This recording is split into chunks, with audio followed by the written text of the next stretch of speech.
Hi everybody, Matt Bernier, joined by DRF's national handicapper Mike Watchmaker. We're taking a look at this weekend's Weekend Warriors, Saturday, April the 1st. Giant day of racing down at Gulfstream Park. A big day of racing also at the fairgrounds in New Orleans. We're going to start off, though, with the main event at Gulfstream. It's race 14. It's a marathon day. As usual on the weekends at Gulfstream, they're running 14. And the nightcap is the Grade 1 Florida Derby, their main event of their entire championship meeting. A field of 11, but it should be noted we're expected to scratch the 9 battalion runners, so we're probably going to have a field of 10.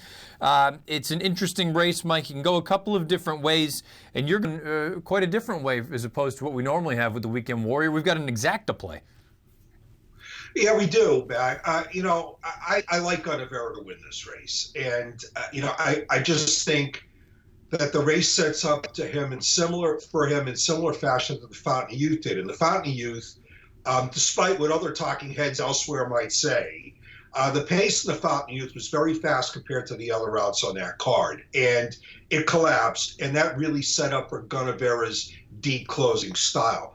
And I think that this race sets up in a similar fashion, too. I mean, the pace might not be all as quick as it was at the Fountain of Youth, but you've got 3 rules breaking immediately to the inside of Gunnevera, and he's going to have to go if he hopes to save any ground entering the first turn. And then you've got State of Honor, who is the pace setter in the Tampa Bay Derby, breaking from the rail. And then you've got a couple of terribly overmatched horses in the middle of the gate that might flash some early speed, too. So I think the pace is going to be quick enough to set it up again for Gunnevera. And, people will say, well, you always talk about how bad outside posts are in 2-turn races at Gulfstream, and they are bad.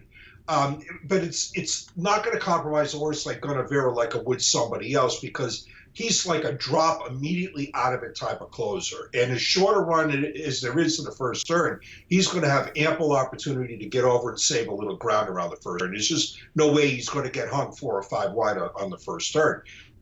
So, I just think the race sets up well for Gunnevera. The only thing I don't like about him, he's going to be a short price favorite. But I saw a betting opportunity in this race because I think some other horses are going to take money in here. I'm against them. I mean, horses like State of Honor, Always Dreaming, in 3 rules, I'm completely against those horses in this race. And I think Impressive Edge, who's won in blowout fashion in 2 of his last 3 starts, and is now stretching out to a route for the first time and is bred to love going a distance, is the horse that can come along and pick up the pieces from other horses that are going to be tired after battling on the early pace. Impressive Edge stretching out for Dale Romans, like you say, blowout winner most recently against Allowance Company, won by 8 lengths, and all indications are he's doing well in the mornings. You brought up Always Dreaming for Pletcher. This looks like the one that's going to go for these connections. Is it a combination of reasons that you don't like him, that he's slow on paper and he could be part of that pace? Well, I think he's slow on paper. He's not as slow. He won his last start at Gulfstream, a 2-turn allowance race. It was on the Fountain of Youth undercard, and he got a 71 buyer figure for winning that race. Now, he's not that slow. The reason why the number's so bad is because it was an absolute walking pace that he set. But he's not nearly as fast as that 88 buyer that he earned at his second career start last summer at Saratoga would have you think either, because the horse who beat him that day, Blame Will, has run many times since then and hasn't even come close to approaching an upper 80 buyer figure. I think that number is terribly inflated. It hasn't stood up to scrutiny, and I just think Always Dreaming is going to be an underlay in this race. I think he's probably going to be second or third choice in this race. I think he's an underlay for a horse that isn't really fast enough to win it. The final big prep in South Florida before the first Saturday in May. It's the main event of the Gulfstream Park Championship meeting.